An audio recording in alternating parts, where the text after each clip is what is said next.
The Union government's Waqf Amendment Act is the fiercely debated topic in India now. While the government claims the act aims to correct the mistakes of the past, the opposition parties allege the BJP of sowing the seeds of conflict.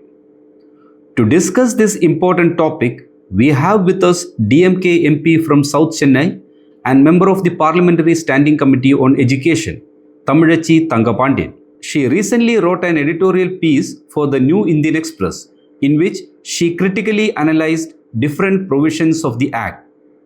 Welcome Tamizhachi Tangapandian to this special interview. Thank you very much, Mr. Ameerudheen, for inviting me to give this very, very important interview.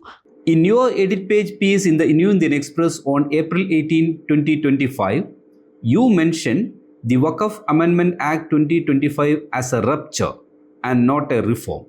What prompted you to make such a statement?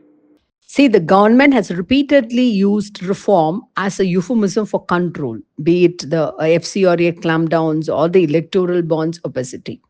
Now, with this Waqf Amendment Act, it seeks to correct, within double quotes, Waqf management by limiting Muslim agency and inserting state power into spiritual and community-based institutions, which is a matter of grave concern. See, this is not governance, it is ideological realignment, which all of us should take very, very seriously. The recent Supreme Court's interim stay on coercive action under the Act underscores precisely this concern. The judiciary has recognized the potential for arbitrary disposition and overreach, validating what minority voices and legal scholars have warned from the beginning. It is not umeed, hope, it is unmaking. In my editorial, I have outlined how the amendment reflects an ideological shift, which is very, very important to note, from enabling minority institutions to governing them. This is part of a larger pattern where the union government deploys administrative tools to politically recast institutions, undermining their character under the guise of modernization. This is like a sugar-coated pill, but we can always read in between lines and understand the motive of the union government.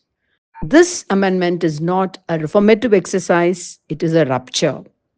That is, what I mean by this is a deliberate dismantling of the legal, constitutional, and moral scaffolding that protects minority autonomy. The amendment cloaks or shrouds itself in the language of reform, but in practice, it dilutes minority autonomy, bypasses judicial scrutiny, and invites state interference in religious and charitable affairs, which is really a thing to worry about. Why are you concerned with the clause in the Act which says anyone seeking to create Waqf should be a practicing Muslim for a minimum of 5 years? See, who decides who is a practicing Muslim? There is no legal or theological consensus on this in a secular republic. The question itself is very, very disturbing. Who is there to validate whether you are a practicing Muslim? Will they throw this question to a Hindu or a Sikh or a Jain? Secondly, it creates an exclusionary filter within the community itself, one that could disqualify Muslims who are reformist, secular leaning, or not overtly observant in state approved ways. In a multicultural democracy, this sets a dangerous precedent of doctrinal policing by the state. This class institutionalizes an exclusionary gatekeeping mechanism within the community. It reduces faith to a legal certification and creates unnecessary tension and stratification between the practicing and the insufficiently observant. But more alarmingly, what disturbs us the most is it hands the state authority to define belief and belonging. Also, this class is a very, very important one which raises a major concern because it flies in the face of previous legal traditions. See, historically, even non-Muslims have donated properties to Waqf. The word Waqf itself means that You need not necessarily be a Muslim to be a Waqf. So even non-Muslims have donated properties to Waqf out of reverence or social solidarity.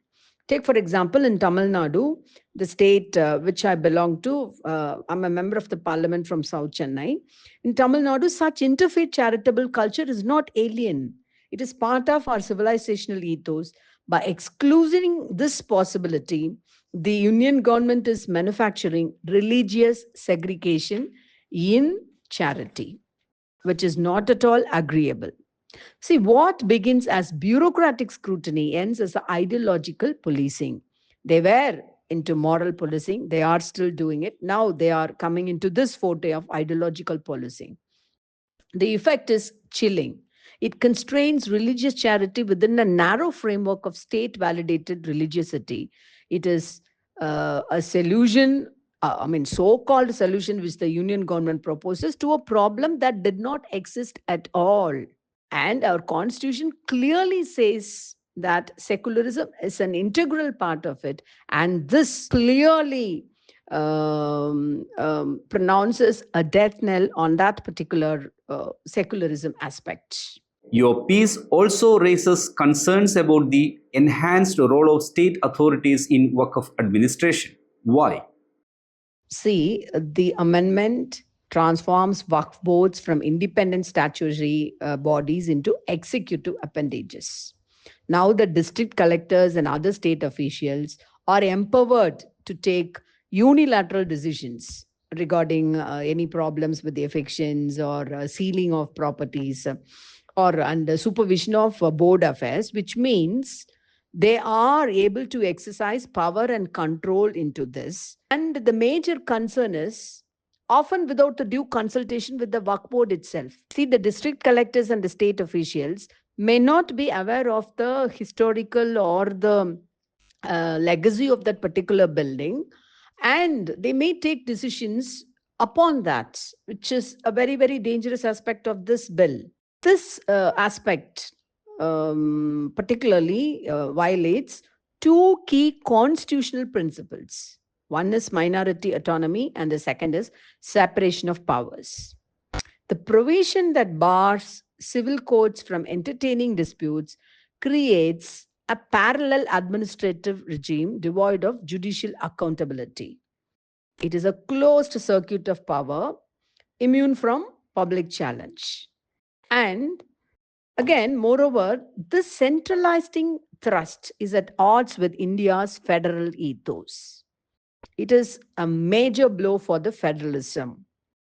In Tamil Nadu, under the leadership of our Chief Minister Thalapathy M.K. Stalin, we have consistently protected institutional autonomy, also champions of federalism.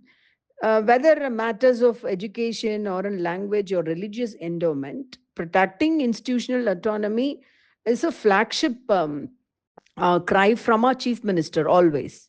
Now, the union government's model here is paternalistic and coercive. Ours is, for example, Tamil Nadu's, is participatory and grounded in consultation. So, inculcating such an aspect in this Waqf Amendment bill is against the basic structure of federalism, giving more powers to particular administrative officers without the consultation of the Waqf board is definitely interfering in their religious practices and faith. You have pointed out that Waqf by user is a problematic amendment. What are your concerns about this particular provision? This is not merely a problematic amendment, but it is a most dangerous amendment, I would say, because the problem lies in the removal of the long recognized principle of Waqf by user from the legal framework. For centuries, many Waqf properties across India, especially in regions, states like Tamil Nadu, Gujarat, Uttar Pradesh, and West Bengal, came into being not through formal deeds, but through uninterrupted public religious or charitable use. The law, until now, respected the socio historical reality by allowing such usage based Waqfs to be legally acknowledged.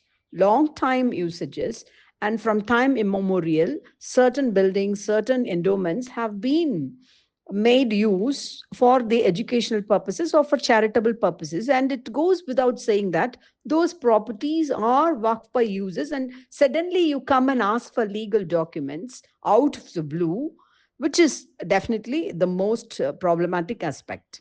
By erasing this recognition, the amendment imposes a modern documentary standard onto historical and customary practices. The union government always professes that it is into the major motto of this government is holding all historical and customary practices, but here it is doing a vice versa. It disregards the lived experiences of communities who maintain mosques, dargahs, graveyards, and madrasas purely through generational usage, often in the absence of state issued papers. In doing so, it exposes thousands of institutions to legal uncertainty, bureaucratic hostility, and possible disposition. And disposition of the Muslim properties is the major motive of this union government. The Honorable Supreme Court, during its hearing, rightly flagged this as a serious concern, asking how religious sites in continuous use for centuries are now expected to furnish legal deeds retrospectively. The Honorable Supreme Court questioned also whether such a move would unjustly delegitimize long standing community practices, undermining the rights of those who have maintained these properties in good faith. So, I would say this isn't a reform as claimed by the union government, but it is a rollback. It reflects a deeper discomfort with minority institutions that exist outside formal state sanction.